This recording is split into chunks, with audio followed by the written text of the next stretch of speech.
asked Dr. Ray Bergner what I might highlight about his association with the descriptive psychology and/or Peter Ossorio and/or the society. Ray replied, "I don't know where to begin. Pete and descriptive psychology are the bedrock of my whole career. To borrow a metaphor from Pete, he gave me the tinker toy, and almost everything I have built with it." Dr. Ray Bergner received his Ph.D. in clinical psychology from the University of Colorado under the direction of Peter Ossorio. Dr. Bergner is currently professor of psychology at Illinois State University.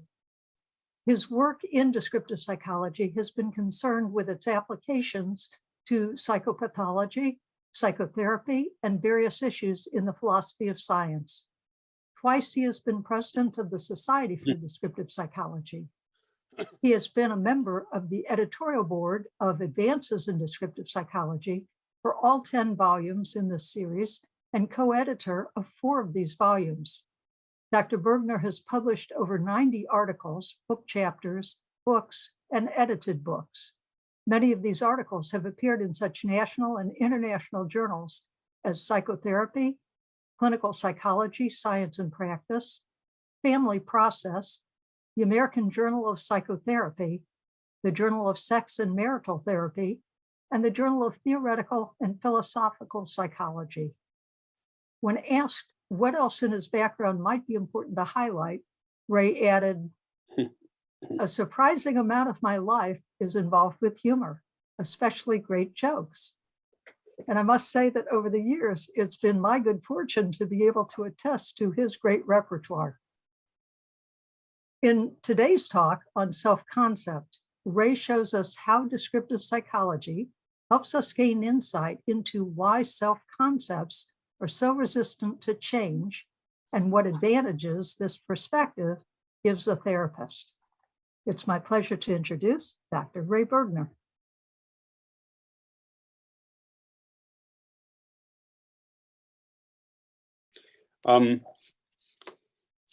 Back in 2000, Jim Holmes and I published an article on self-concept.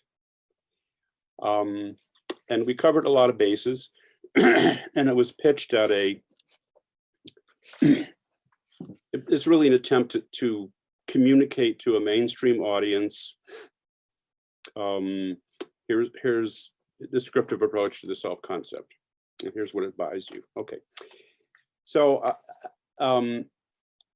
this is really an attempt to kind of return to that and touch on some bases that I didn't touch on then, but again, to do something at kind of a more or less basic level, which communicates to a mainstream audience what we're about here in descriptive when we talk about the self-concept. Okay.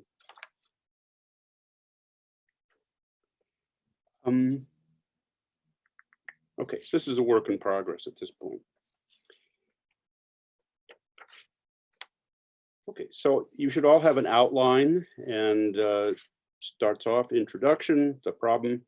Self-concepts are highly resistant to empirical disconfirmation. All right. So certainly one of the impetuses to this, to getting involved back with self-concept was, Lori and I were watching a couple of years ago, PBS did a rerun of Les Miserables. And so I think you all know the story, but if you recall, so here is Jean Valjean, and he's at a certain point in his life, he's a criminal.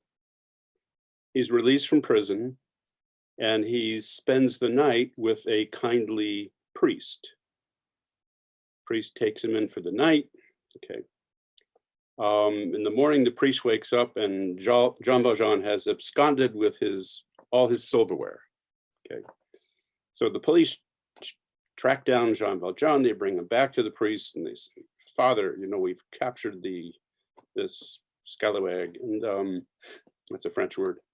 And here is your silver, and we will return this man to jail. And the priest says, No, you misunderstand.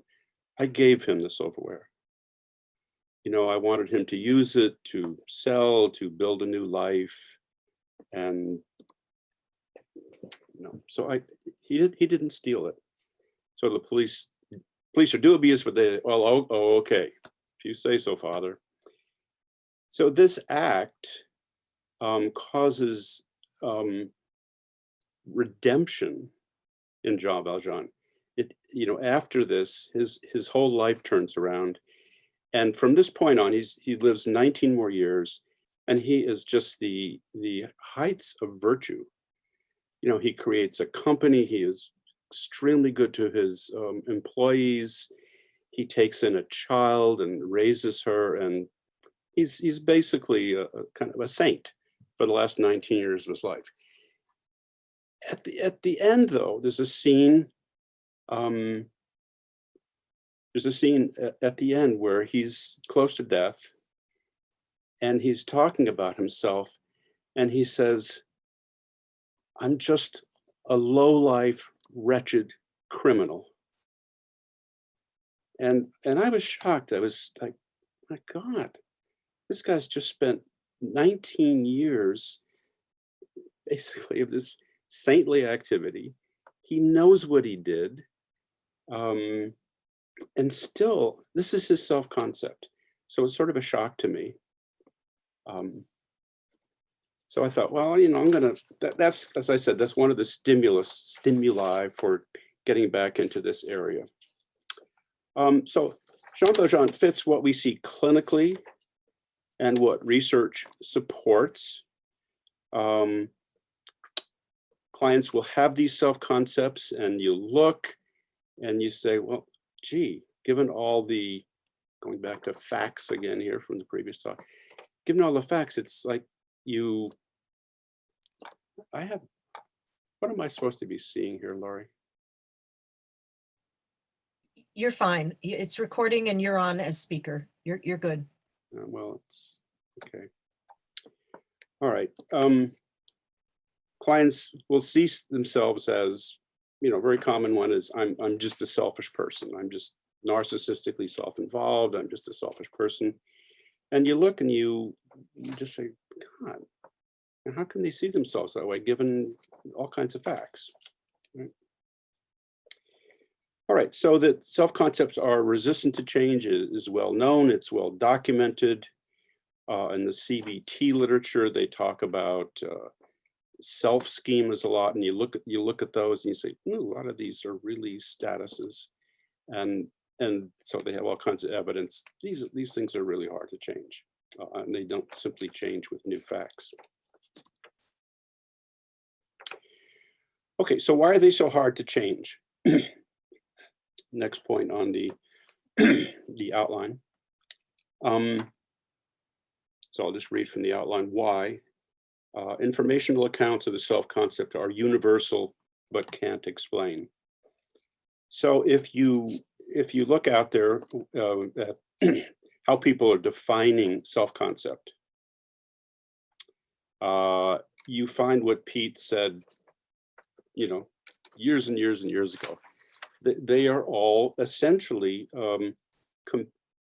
they say your self-concept is a compendium of facts about yourself. Okay. Here's an example from the APA Dictionary of Psychology. Self-concept, one's description and evaluation of oneself, including one's psychological and physical characteristics, qualities, skills, roles, and so forth. Okay, so it's basically this set of facts about oneself, which a lot of the definitions have this element of which one has evaluated. So the problem is, if that one is so, as Pete pointed out years ago, self-concept should change with new information. If it's simply about information about oneself, new information which is discrepant with the self-concept should result in change of the self-concept. But we know that over and over again, it doesn't seem to. I'm not saying it never happens, but the basic picture, it doesn't happen. So just, so I have a hypothetical woman here. She says, yes, I know that I spend countless hours doing things for my family, my community, and others, but I still feel like I'm essentially a very narcissistic, self-involved person.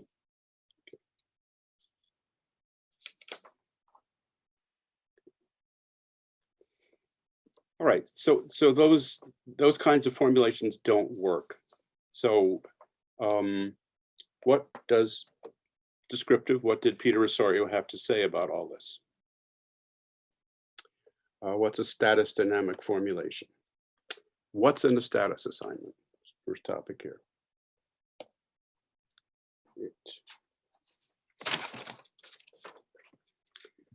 Okay, so here's an invented scenario. There's a Senate hearing, and Bob, I'm going to do Bob and Carol and Ted and Alice here, not their real names. Bob votes yes on Senate Bill 23. Senate Bill 23 is a highly controversial, actually, Laurie, how can I'm just seeing you and it's distracting. Ray, don't even look at it. Just, that happened to me last night too. You're on, you're fine. Okay. I keep thinking we should have cleaned that room up a little more.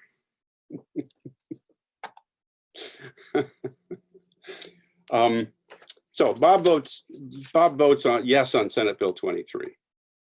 Okay. So Carol observes him, and she views his act as, she likes Senate Bill 23. She thinks it's good for the country. She sees his act as an act of patriotism, and she sees him now as a patriot. Ted, however, he observes the same vote. Just imagine Bob walking down the aisle and doing a Senator McCain, you know, making a show of it. He sees Bob making the same vote, voting on the same bill, but it's okay. So he sees him voting yes on the vote. He, however, believing the bill to be unconstitutional, finds Bob's action traitorous and brands him a traitor for having so voted. Okay, so with respect to Carol's and Ted's behavior here, their status assignments, there are two components. First of all, there's an informational component. They both observe Bob's act of casting the vote. They both see him walk down the aisle, cast the vote, make some kind of gesture, thumbs up. Both would agree on what they witnessed. Yep, he walked down the aisle, he did what he did. Okay. But there's also a non-informational component. Each of them makes a status assignment. So in the one case, Bob is declared a patriot, in the other, a traitor. So this part of what they do is non-factual. It has no necessary relation to the facts, as evidenced by two entirely different status assignments from two observers. Okay, well, these kinds of divergent status assignments in the face of identical facts are everywhere. They're all over the place. So for example, A and B observe and agree that C is dark-skinned or suffering from PTSD or attracted to persons of the same gender or an immigrant, et cetera, et cetera, et cetera. For A, these people might be branded in some degrading way, such as inferior, perverted, or crazy. For B, the status assignment might simply be some version of acceptable person. Maybe troubled by some things in one of those cases, but an acceptable person. Okay. So they're looking at the same thing, making a different status assignment. And so what we see is it's, you know, the facts don't necessitate any particular status assignment. There's this non-informational component, non-based on the facts component at work here. All right, so for people in the audience who might not know what status means, so a status is a place or position in the scheme of things. A status assignment is an act of attributing such a status to a person. So other statuses that are attributed might be such as unlovable, narcissistic, born loser, nothing, person of no consequence, that kind of thing. So in this thinking, nothing, like saying I'm a nothing, that person is a nothing, is the assignment of a place. And for the 100th time, I'll just quickly go back to my Charlie Brown example, where Charlie says, I'm a nothing. That little red-haired girl I'm in love with is a something, so I can't go over and have lunch with her. If she were nothing and I were nothing, I could. If she were something and I were something, I could. If I were something and she were, I could go over and have lunch, but I can't because I'm a nothing and she's a something. So we see it's not just a nasty name for himself. He's assigned himself a place in the scheme of things, which has repercussions, most notably here for his behavior potential, what he feels he can do and cannot do.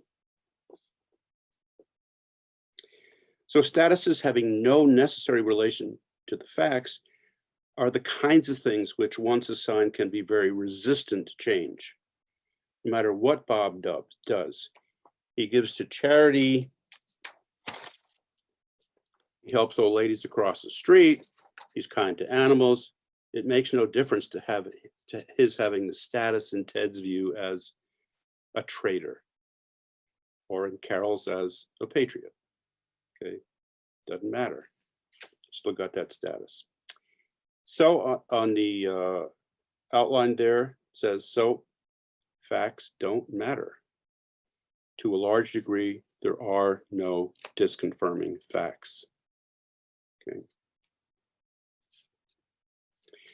So turning to self-concept, to self-assigned status, no matter what I do, no matter the facts, my self-assigned status is likely not to change. If I'm Jean Valjean, I'm still a wretched criminal, still unlovable, still a nothing, or whatever. I'm still the person who feels awful. I'm still the person who gave up my baby when I was a teenager, something I still feel terrible about. I'm still that person. Okay. Next on the outline, so status takes precedence over fact. Famous quote from Pete. Okay.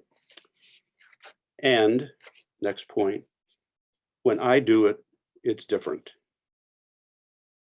So invented person here, so here a coworker of mine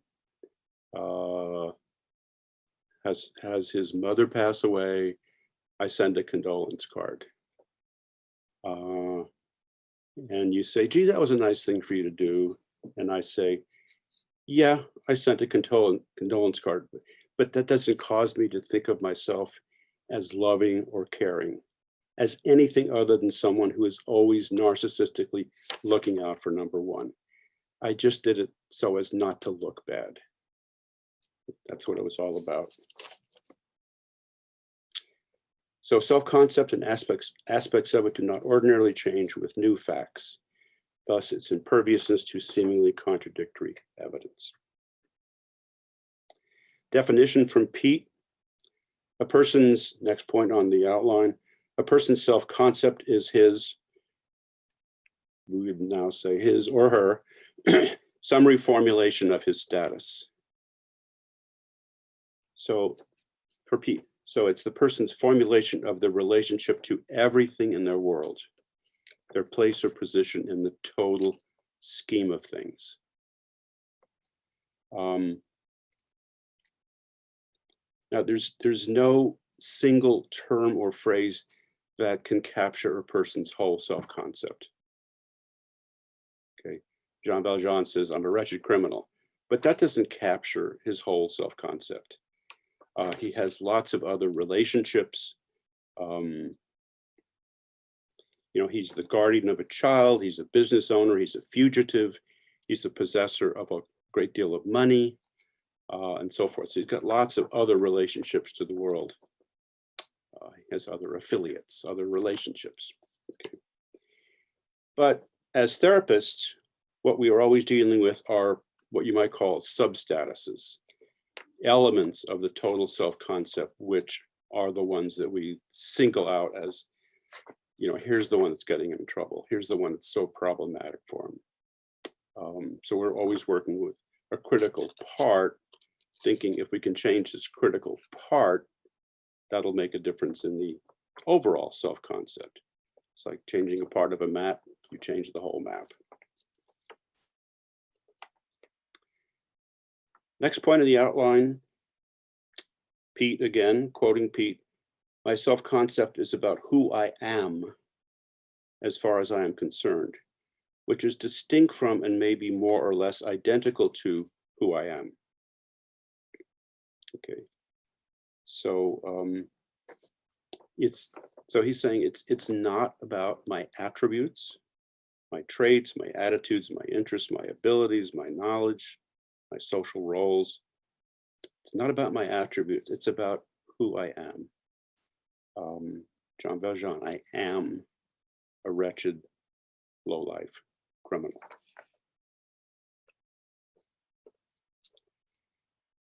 And next point, my self-concept has all kinds of implications, most notably for my sense of eligibility for valued things in my world. So I've already touched on that.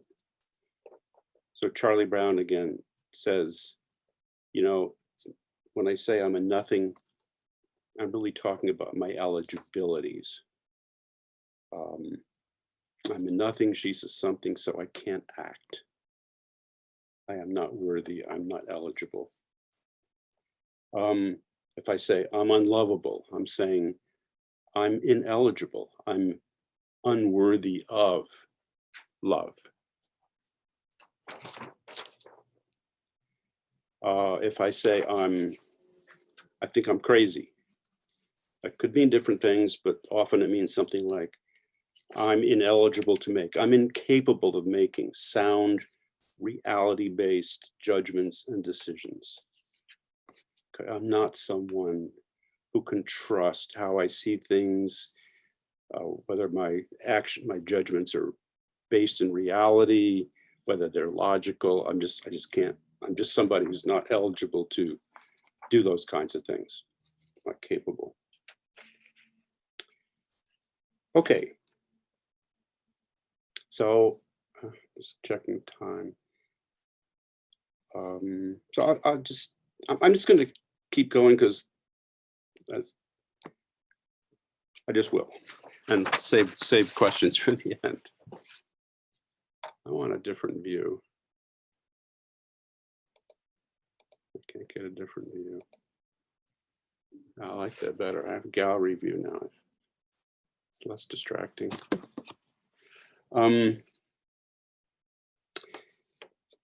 So how can it change therapeutic implications? So far, it sounds like self-concept's impervious to change, but that's not actually the case. It's too much the case, too close to the truth, but it's not the whole case. Hard to change, but not impossible to change. So the method I'm going to use here is just a couple of kind of straightforward cases, relating the cases, and then talking about elements, talking about aspects of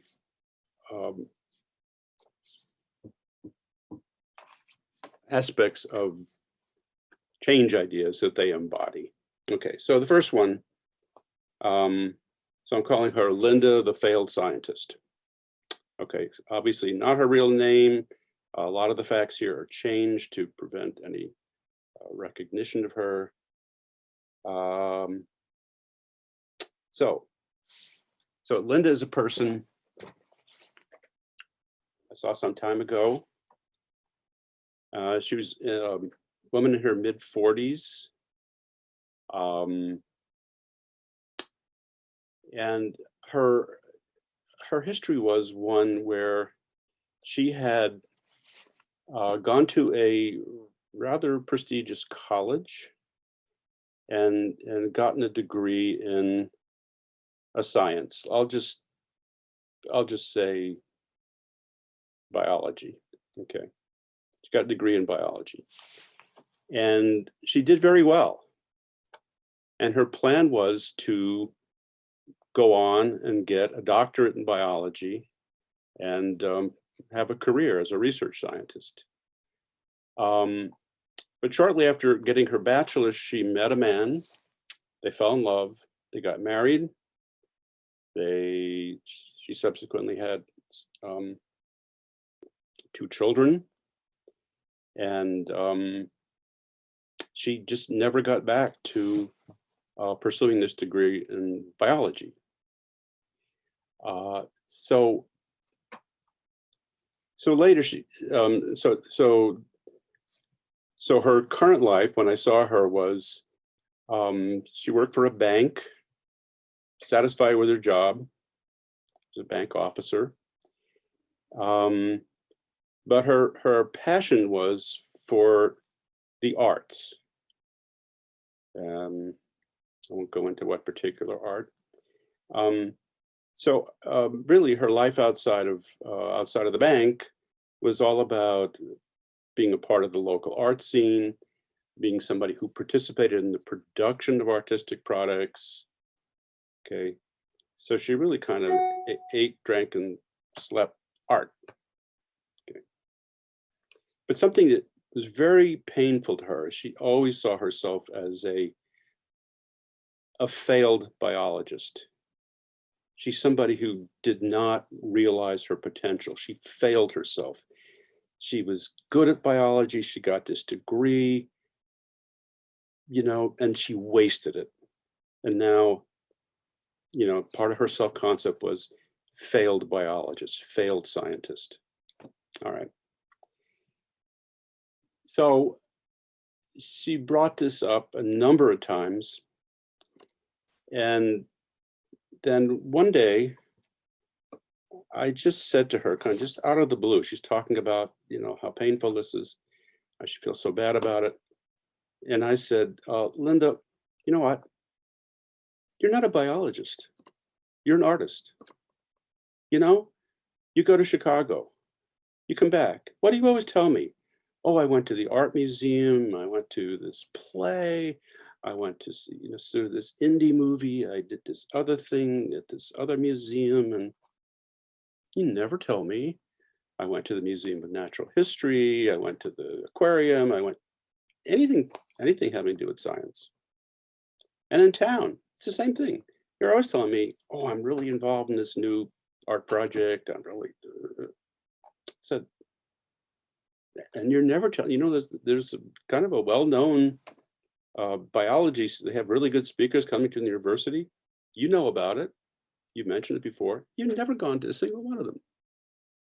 You're not a biologist anymore. You're not a biologist. You're an artist. So I just sort of smacked her in the face this way with it. Okay. Okay. And so doing that and subsequent discussion, she actually bought it. She accepted it. All right. So what are the ingredients here? What are the kind of principles? Okay, so on the outline, it says, make it something they already are, in the sense of, let's see here. Da, da, da, da, da.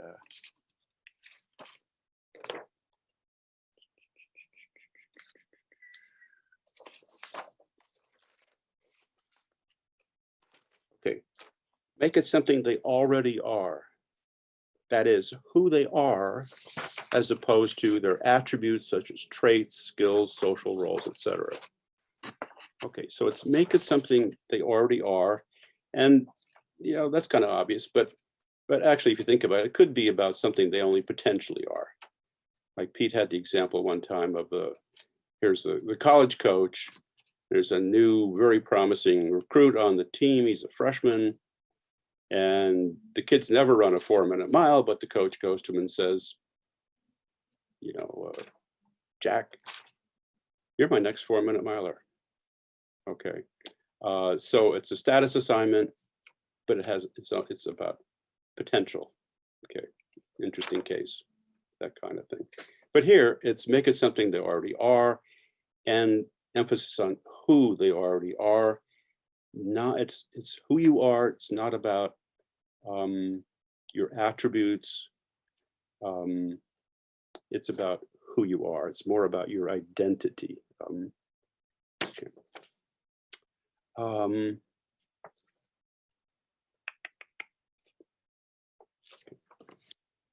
Second principle that went into this to deciding what to say to her was appeal to what matters. Okay, so in general, therapy principle is we want to appeal to what matters. So in therapy in general, we want to be aware of what the person wants out of life, what they value, where do they want to go, their values. And we don't want to bump up against those. We want to say, okay, I want to appeal to what their existing motivations, to what they already want, to who they already are. So whatever I say here, I'd like it to appeal to what matters here. So here, what I said very much appealed to what mattered to Linda. I'm saying, you know what you are? You're an artist. So that really appealed to, her, a core value of hers, art. She'd never thought of herself this way. And to think of herself this way was very appealing. It was, a very high compliment in her world to be regarded as an artist. So it appealed to what mattered to her. You might say she had lower defenses against it because it was so appealing to what mattered to her. Then the third and less essential thing is, it says in deciding what to do, how to make your case for, a revised status assignment for the person, a revised self-concept. The third is come out of left field. I actually got this as a kid from the Reader's Digest. I was reading this article, how to compliment people, and they said, it's kind of like they were saying, don't do the obvious. Don't do the expected. Somebody comes in with a bright red dress, okay, you can say that's a lovely dress, but if there's something that, that's unexpected and you say it, it's going to be more effective. They sort of knew you might say that's a lovely dress, but they weren't expecting you to say this other. So here, I just, this was the case of just coming in out of left field. She wasn't expecting me to say this. It's not the track we were going down. It sort of blindsided her. And again, she had, a lower defenses against seeing the world this way because of this. She wasn't prepared for it. Okay. So those are some of the ideas for designing what you're going to say. Some sort of 3 guidelines, as it were. Another one that sort of goes without saying is treat the person as in accord with the status assignment that you make. So whatever it is, actions speak louder than words. Treat them as that kind of person. Your attitude is this is who you are, and this is what I'm treating you as being. So actions speak louder than words. Okay, second case. This is one that's in, it's an old case, it's in the book. And I'm calling her Alice here just to complete Bob and Carol and Ted and Alice. That's not what I call her in the book, but just for fun. So here's Alice.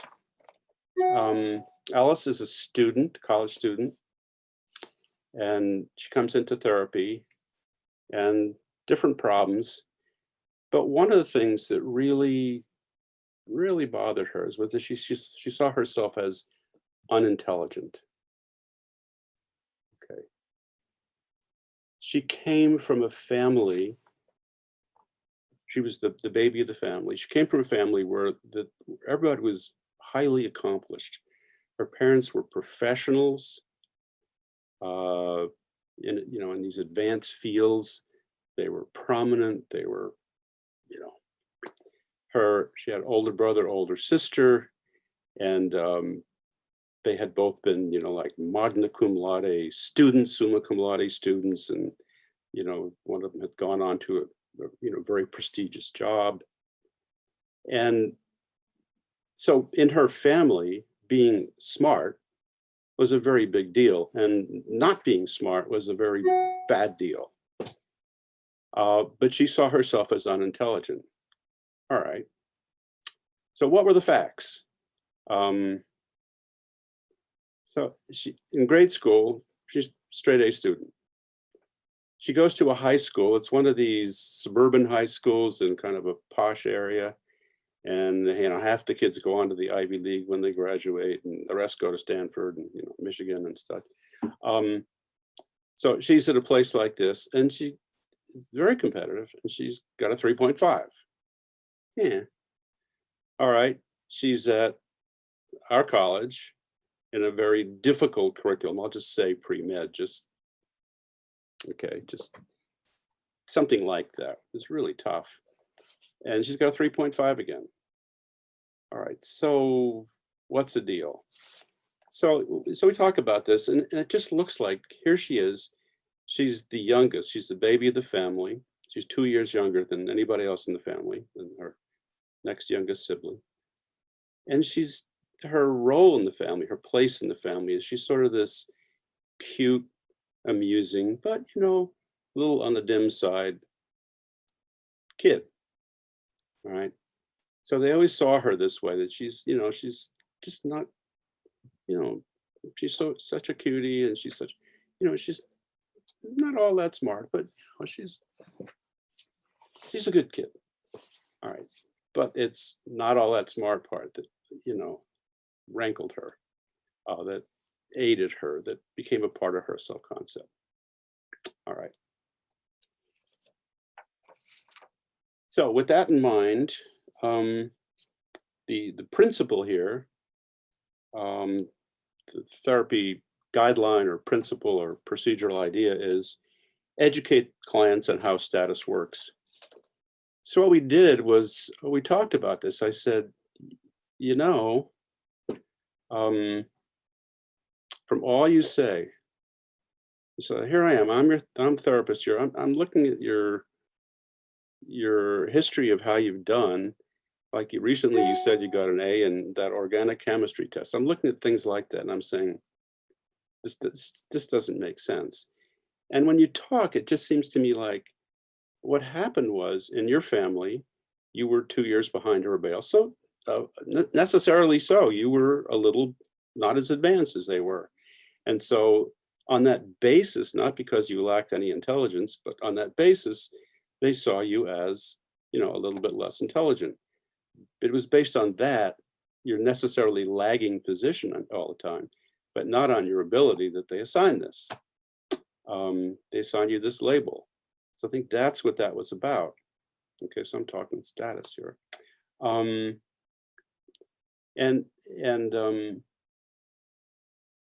Let's see, all right, so, and then I said, so okay, so this is how you think yourself. Well, how are you dealing with all these good grades you're getting. What's the story? I mean, so you get an A in organic chemistry. What's your reaction? How do you account for that?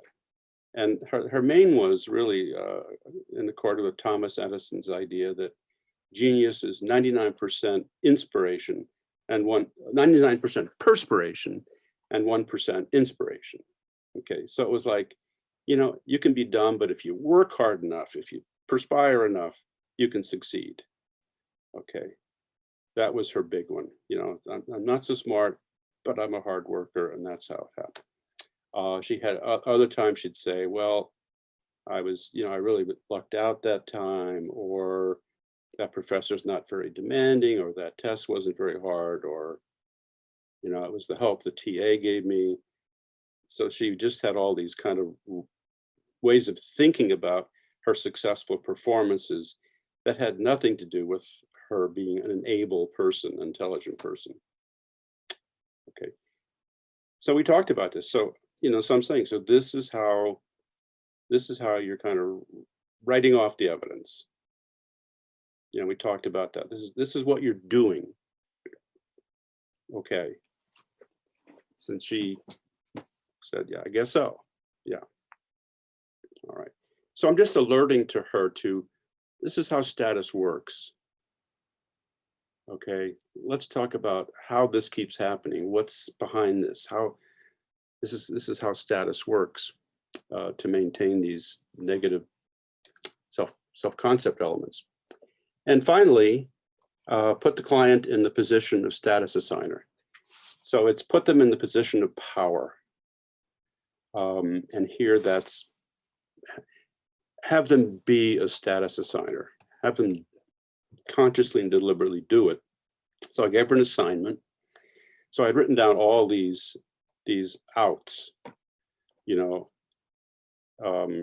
I get an A on a test, it's attributable to perspiration, not to genius, not to inspiration. I was lucky. It was the help the TA gave. I put them all on a card, smaller than that. And I said, okay, I want you to put this in your purse. And every time this week you do something that seems to call for intelligence, you get an A, you do something successfully. I want you to take that card out, and I want you to consciously and deliberately explain away your success. So go there and say, it was all about hard work. I was lucky. Okay. So just do what you're doing anyway, but do it consciously and deliberately. So I'm trying to put her in the position of power, the person who's deliberately and consciously making status assignments. And in that way, get her to see from that position of power, to get her to see, this is what I'm doing. And to borrow an old song name, it ain't necessarily so. What else could you be doing here? How else could you be thinking about what's going on here? How else could you be thinking about yourself? Okay, so getting at change in self-concept, change in self-assigned status by these means. Okay, so I'm going to stop there and just questions, comments, other things. Okay, we have, thank you. That was so clear and understandable, and it was great as always. So I'm going to stop here, and if you can put a Q in the chat to me, that would be the best way to have some conversation here. I'm wondering, I don't see any Qs right now, so this is your chance. We have about 15 minutes, 14, 13 actually. So Wynn Schwartz, unmute yourself and go for it. Can you hear me now? Mm-hmm. Yeah. Right. Just a couple of thoughts of an alternative but consistent vantage point, which is self-concept, I think, is one of these superordinate concepts. And if you look at the intentional action paradigm, the superordinate concept amongst the parameters is significance. which is what a person's doing by doing the acts in question. And there are certain kinds of significances that cover a whole variety of territory. Part of what I've been really interested in following during the pandemic has been people that once they got shut down from their ordinary actions in the world, the people that continued to thrive versus the people that got severely depressed came apart.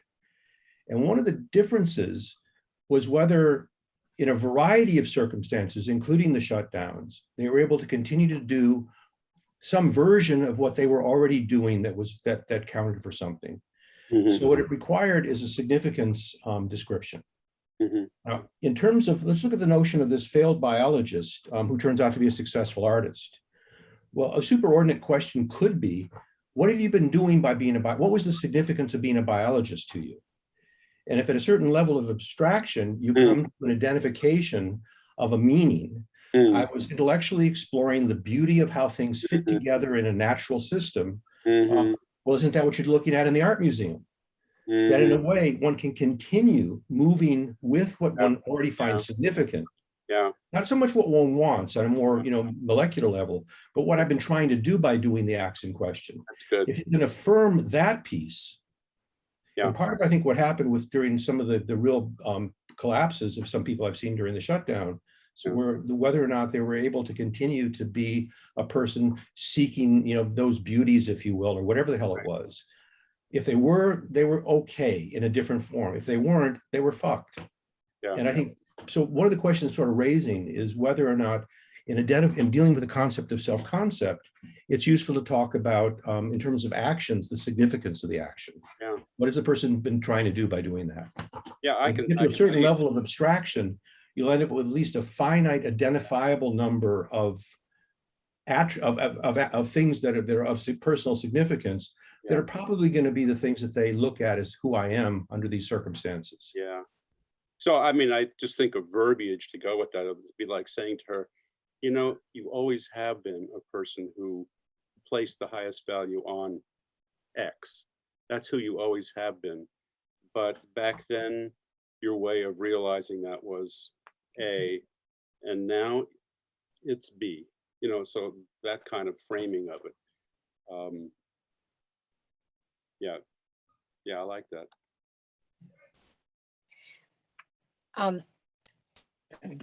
I don't see any other cues, so I'll make a comment. I really also want to go back to emphasize that the idea of identity, and that you can be an artist even if you're not doing art, for instance.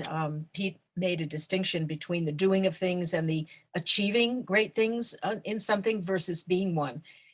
And I think you can do that with almost anything in life, actually. And that's a really important part, I think a lot of people assume that if I'm not great at something, then it doesn't count, or it's not important, it's not any good, it's not part of me, whatever. And they're not recognizing that you can be something, and it's different than the achievement or the behavior or whatever. It's more an identity. Yeah. Do we have any other cues here or comments? Anyone else have a description of something they've done with a client that? I can say something that's sort of what's the, I can't think of the term, but it's sort of like maybe you can play with this. It's like, so the idea here is facts don't matter, but sometimes facts really matter. And a case in point is where the fact is one where, so here's A and B, and B does something. Let's say it's a wife and a husband, and B does something, and she looks at it and she says, he's not who I thought he was. So some fact, he did something, he cheated. He's a bigamist. I had a client once, for some reason, her husband always had to go through Denver. He was a truck driver, and he might have to go from, to Michigan, but he'd always go through Denver. Anyway, it turned out he had a whole other family in Denver, a wife and a kid, you know, so he's a bigamist.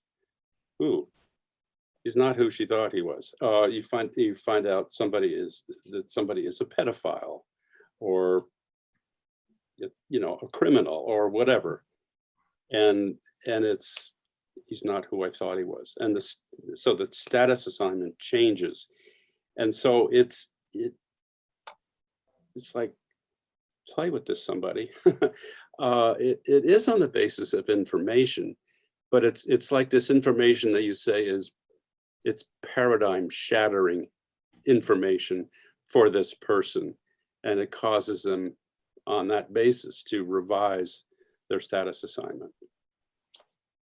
Yeah, I've seen that a lot of times. If your partner has an affair that you never in a million years occurred to you that your partner would ever do that, that changes your world view of that, or your assessment.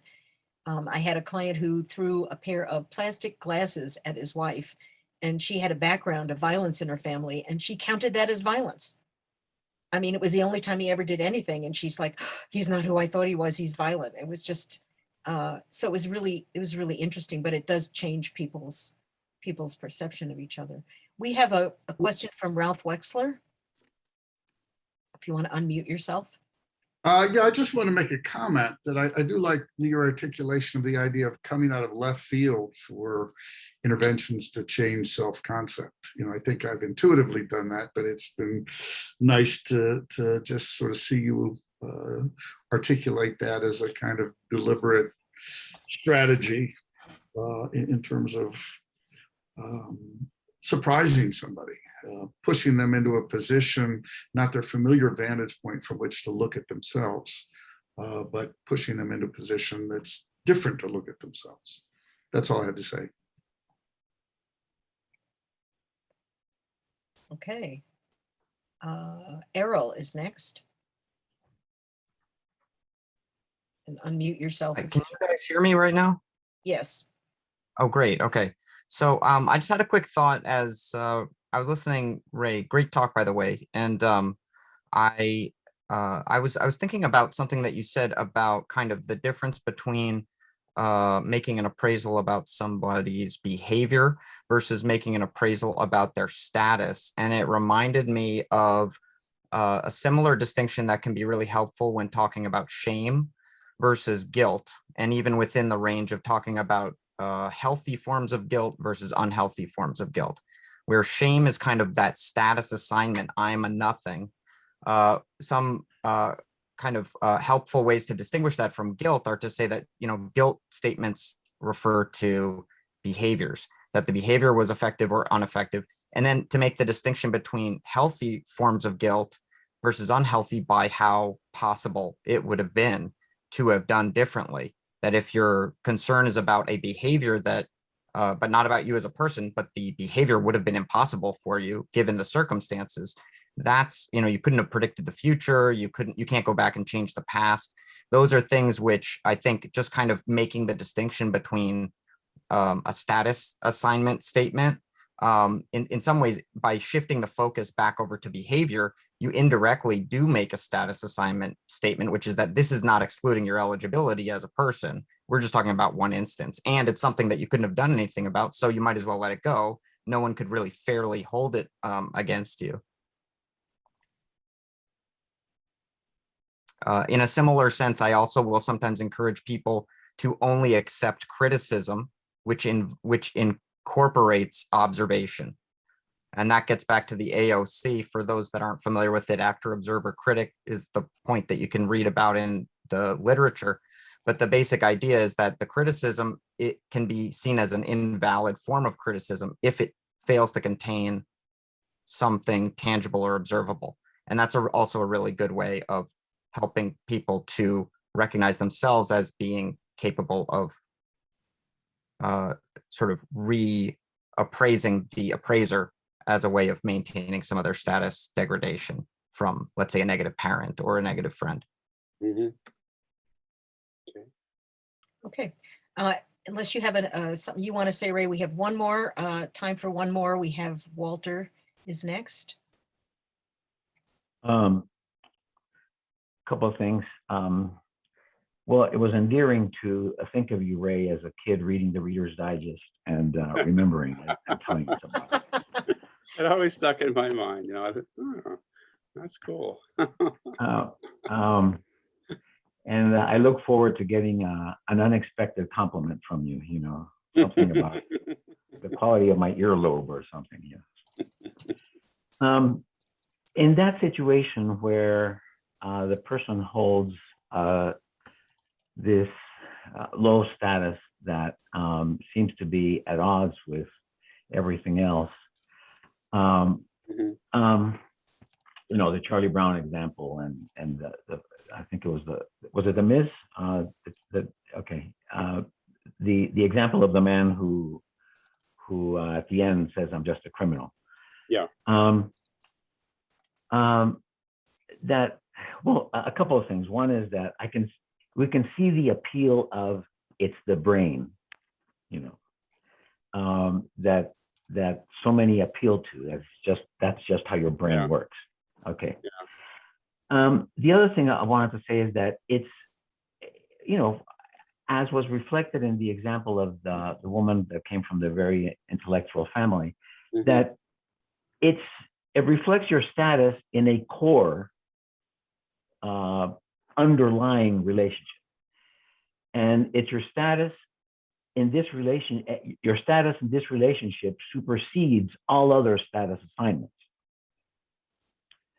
So in the case of the criminal, or in the case of, you know, there may be one particular status assigner, a father who basically just always looked at this guy as no good, a very powerful father. And Yeah. that status assignment Right. overrides all Yeah. other status I assignments. think of East of Eden. That was the scenario. Right. East of Eden. Yeah. Right. And so, it becomes our job to undermine the status of that status assigner. I'm sorry. Undermine the status of. Of the core status assigner. Yeah. Right. Of the rejecting father, for example. Right. Right. Things of that sort, or to put more nuance into it, so that the individual can put a status assignment on that status assignment, Mhm. and not be so subject and beholden by it. Mhm. Anyway, I'm just going to say that they often fundamentally reflect a core status that supersedes all other status assignments. Right. Yeah, but it's a status in a particular relationship. Yeah, that's all. Okay, excellent discussion. We're going to stop the recording now